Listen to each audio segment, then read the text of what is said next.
In the name of the Father, and of the Son, and of the Holy Spirit, Christ is in our midst.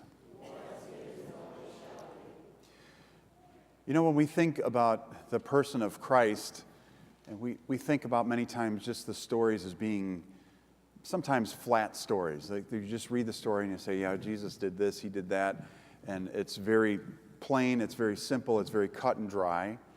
But what I wanted to do today was this gospel reading today, if you think about it, takes on a whole dimension of life that is beyond what we would normally get just by reading over it and glossing over it.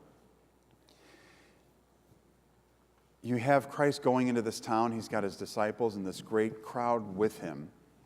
And he's just walking. And in those days, when there was a funeral procession, they would carry the body through the streets. Now we see some people still do this in funeral processions. They'll stop their car, they'll pull over to the side. Sometimes you'll see them even do the sign of the cross, whether Orthodox or the Western Church, you would see them stop or do something, or just pause when the funeral procession would come by.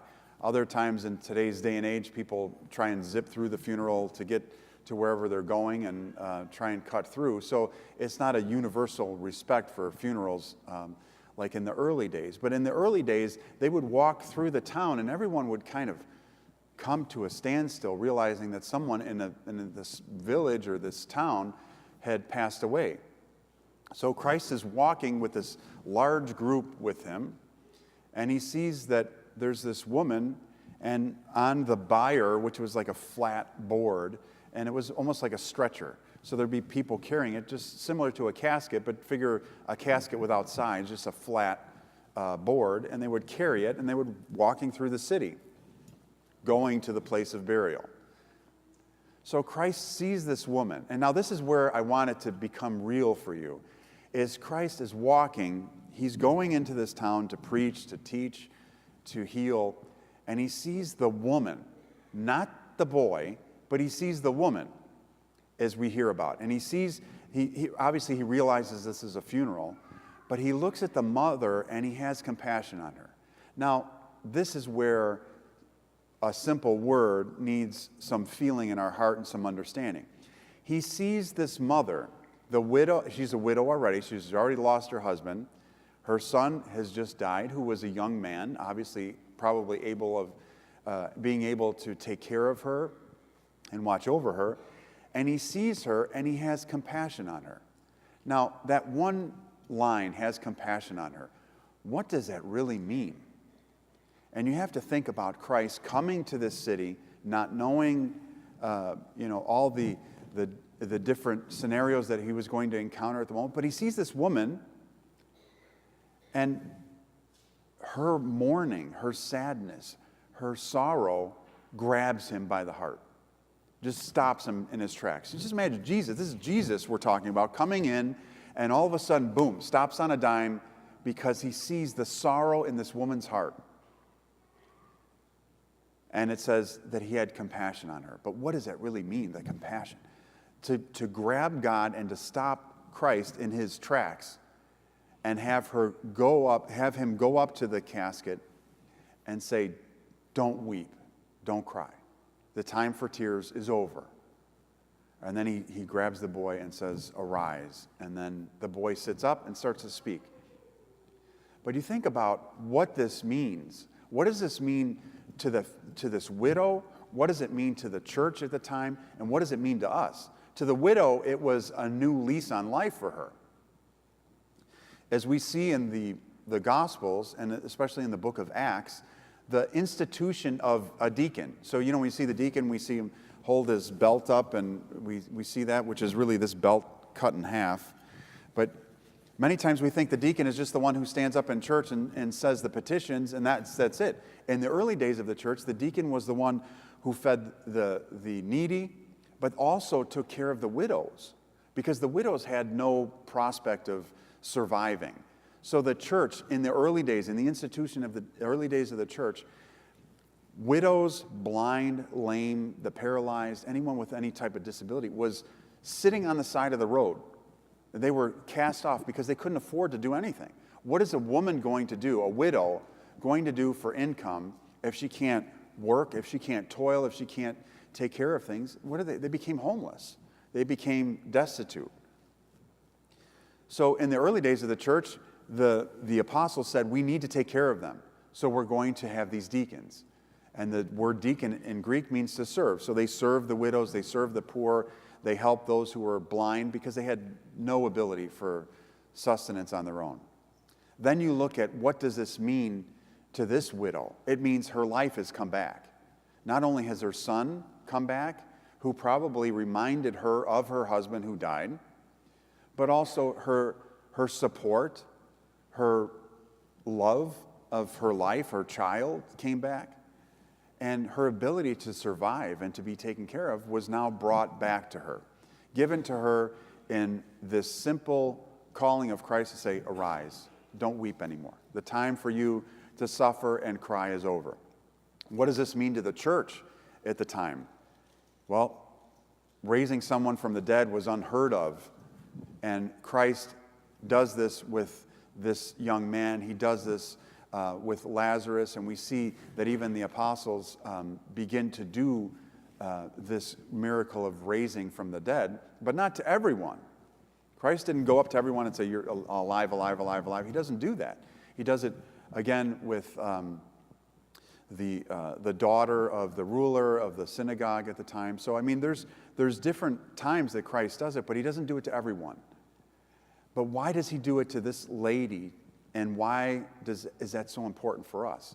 Well, he does it to this lady because he sees her heart. He sees the suffering in her heart, and he sees the need that she has, and it stops him. It makes him just evaluate what the scenario is, reading his heart, knowing who the boy was, even though he was dead, knowing who he is, knowing the mother, knowing her scenario, instantaneously reading the hearts of those around him. And it brings on one of the greatest miracles that we have in the Gospels recorded, which are the raising of the dead of the people of God and ultimately the resurrection of Christ from the dead. But what does this mean for us today? This is one of the Gospels that gives us reassurance in our lives that Christ is not disconnected from the suffering in our hearts. He's not disconnected from, and it just doesn't have to be death for us to suffer. Because many times we see that even in the writings of the church that some of the saints were considered martyrs because they suffered their entire life. They might not have been killed at the end, but they suffered their entire life. Was St. Athanasius, was his life a life of being martyred? Absolutely. Was he martyred at the end? No, he wasn't. He wasn't killed. But what was his life? Exile, affliction, torture, all these things, being arrested, being put away, being brought back, being sought to be killed. All these things in his life were torture for him. So what in our lives tortures us? What are the things that we are suffering with in our hearts? And if we know what those are, and if they're not self-induced, Christ sees them and he says, I feel.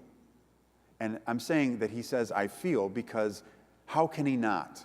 When we come into the presence of God, when we come before him, how can he not feel what's going on in our hearts? How can he not stop and see the suffering that we have?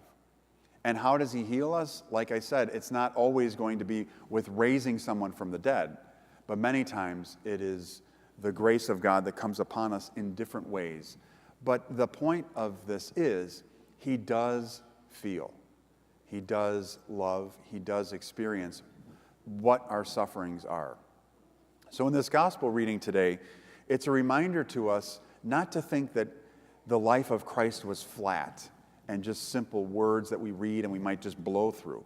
But think of what this woman was feeling, the depth of her suffering, the depth of her pain, the depth of her sorrow, and then Christ seeing that and not even saying, well, this boy here that died, he did this in his life, and he did this, he did that, and he should be raised from the dead. He doesn't say that about him. He sees the mother and sees her sorrow and feels pity for her and raises her son. Maybe her son wasn't, I mean, most Greek women think their sons are the best, right? But maybe he wasn't the best. Maybe he was average, adequate. He was okay. He had his problems or whatever. But the mother was the one who brought the miracle to the son. The mother's sorrow, the mother's love, the mother's pain brought the miracle to the son. So when we look at our prayers for those who are around us, don't underestimate the power of your prayers. Not to say that you're all, God listens to me and does everything I want. No, but understand that your prayers are critical. And St. Basil says that praying for someone, especially in the liturgy, is one of the highest forms of prayer that we can do for another person. So pray for them. Feel the need to reach out to God, to ask for help, and to ask for guidance for yourself and for others around you. And realize, too, that Christ feels for all of us. If you've had sorrow, if you've had suffering, if you've had setbacks in your life, Christ is there. He's always there. But many times we fail to see exactly how he is there. But he is there. And we have to keep reaching out in prayer to understand how he is reaching back to us. But in this gospel reading today, realize and know that it was the mother, her sorrow, her love for God, that brought Christ to her and ultimately healed her son, who was a secondary person in this whole scenario.